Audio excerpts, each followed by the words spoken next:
জাতীয় সংসদ নির্বাচন সুষ্ঠু ও নিরপেক্ষভাবে পরিচালনার ক্ষেত্রে বিঘ্ন সৃষ্টি করার অভিযোগে ব্যাখ্যা চেয়ে ব্রাহ্মণবাড়িয়া ২ আসনের স্বতন্ত্র প্রার্থী রুমিন ফারহানাকে নোটিশ পাঠিয়েছেন ত্রয়োদশ জাতীয় সংসদ নির্বাচন ও গণভোটের রিটার্নিং কর্মকর্তা ও জেলা প্রশাসক শারমিন আক্তার জাহান।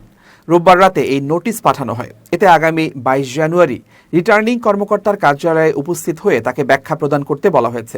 নোটিশে বলা হয়েছে, গত ১৭ জানুয়ারি বিকেল আনুমানিক ৪টা থেকে ৫টার দিকে আপনি ব্রাহ্মণবাড়িয়া জেলাধীন সরাইল উপজেলার নোয়াগাঁও ইউনিয়নের ইসলামপুর নামক স্থানে ৪০০ থেকে ৫০০ জন লোকের উপস্থিতিতে নির্বাচনী জনসভা করেন এবং বৃহৎ স্টেজ নির্মাণ করে মাইক দিয়ে রাজনৈতিক বক্তব্য প্রদান করেন, যা রাজনৈতিক দল ও প্রার্থীর আচরণ বিধিমালা ২০২৫-এর লঙ্ঘন।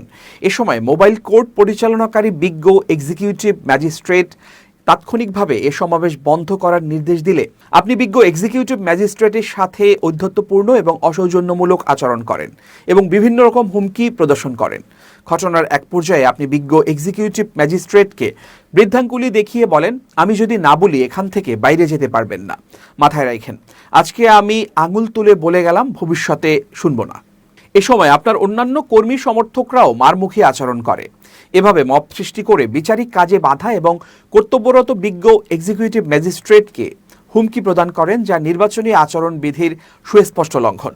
ঘটনাটি সামাজিক মাধ্যম সহ বিভিন্ন ইলেকট্রনিক ও প্রিন্ট মিডিয়ায় ছড়িয়ে পড়েছে। এতে করে জনমনে বিরূপ প্রতিক্রিয়া সৃষ্টি হয়েছে।